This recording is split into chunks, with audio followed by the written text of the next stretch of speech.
Voice of Cameroun, la voix de l'espérance. La première session ordinaire à l'Assemblée nationale s'est achevée comme elle a débuté 30 jours plus tôt, dans l'expectative que charrie déjà l'élection présidentielle d'octobre 2025.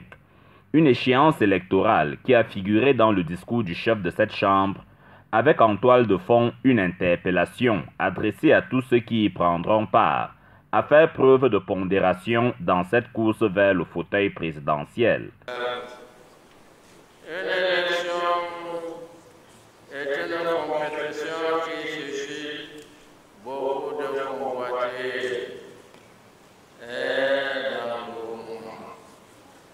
Mais une bonne élection crédible et juste ne peut s'organiser que dans la paix, avec des moyens conscients de leur rôle, des enjeux et des défis que doit relever leur pays. La retenue à laquelle fait allusion le speaker de l'Assemblée nationale a pourtant éludé une attente déjà formulée par quelques-uns de ses collègues ici réunis, à savoir la révision du code électoral. L'entièreté de la classe politique, la société civile et l'immense majorité des Camerounais souhaitaient voir le code électoral modifié au cours de ces sessions. Cette attente n'a pas été satisfaite et je crois que c'est installer le Cameroun dans une situation de risque important de ne pas avoir des élections paisibles, transparentes, comme le président de l'Assemblée a souhaité dans son discours de clôture. Si les violons tardent encore à s'accorder sur la question, d'autres acquis parviennent à faire l'unanimité. Exemple pris avec le Palais des Verts Paul Biya, édifice flambant neuf dans lequel siègent les travaux des députés de cette 10e législature.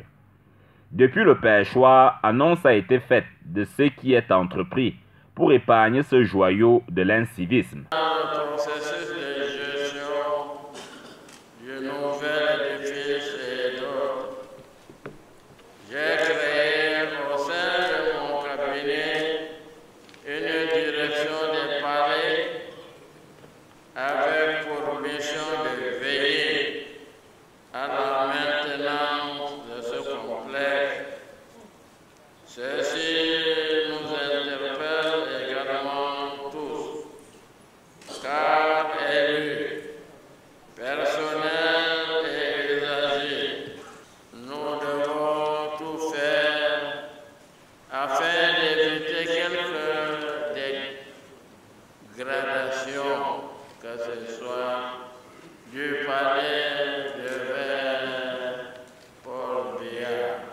Parmi les autres acquis de cette session de mars 2025, les 7 projets de loi examinés et adoptés, ainsi qu'une séance spéciale consacrée à la domestication des accords de Maputo. Un travail dont il ne faudrait pas se moquer de la moisson. Les honorables députés ont eu à poser une consultation aux ministres, aux différents ministres.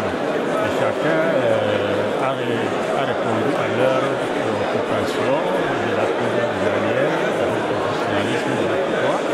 On doit les féliciter et les encourager à se mettre au travail, résolument au travail.